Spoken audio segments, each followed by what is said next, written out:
පරණ සල්ලි වගේ. මේක කිලෝ ගණන් වලට තමයි විකුණනවා කියන්නේ. මේ තියෙන්නේ බාල්ඩුබයි වල තියෙන ග්‍රෑන්ඩ් සූට් එක. අපිට ගිහිල්ලා බලමු ග්‍රෑන්ඩ් සූට් එක ඇතුලේ මොනවද බලන්න තියෙන්නේ. ඉතින් මෙන්න මේ වගේ තමයි පටන් ගන්නෙම තියෙන්නේ. මේ තියෙන්නේ කාලේ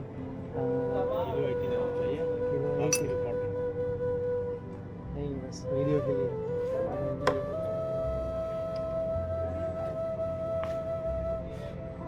පරණ කැමරාවක් තියෙනවා. බලන්න මෙන්න බිත්ති.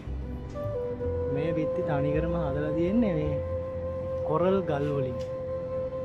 ඒකට හිතා ගන්නකො මේ ගොඩ නැගිල්ලේ කාලය කොහොමද වයස කියලා.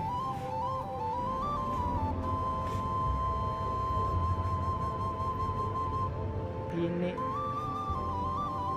එක එක ස්පයිස් වර්ගයි පුරුදු දෙහි හැම දෙයක්ම තියෙනවා. Where from? I'm from Sri Lanka.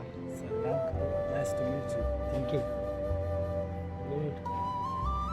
මොකද මම එහෙම කියන්නේ මේ දේවල් දකිනකොට ගොඩක් දුරට ඒවා අපි ගණීදෝ කියන එක ෂුවර් නැහැ. ඒක ඉතින් ඇත්තටම මේක හරි ලස්සන වෙළඳ පොළ. මේ අල්සීෆ් ඩුබයි අල්සීෆ් කියලා ඔයාලා අහලා ඇති.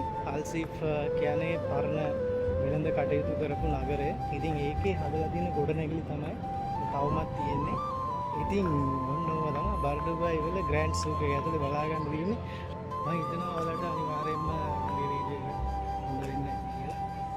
ඉතින් හැම වෙලේම මිල අධික ගමන්ව තෝරගන්න නැතුව මේ වගේ පරණ දේවලුත් අත්විඳලා යන්න. ඒක තමයි අලුත් දේවල් එකතු කරගන්න පුළුවන් හොඳම chance එක. එහෙනම් හැමෝටම සුබ දවසක්.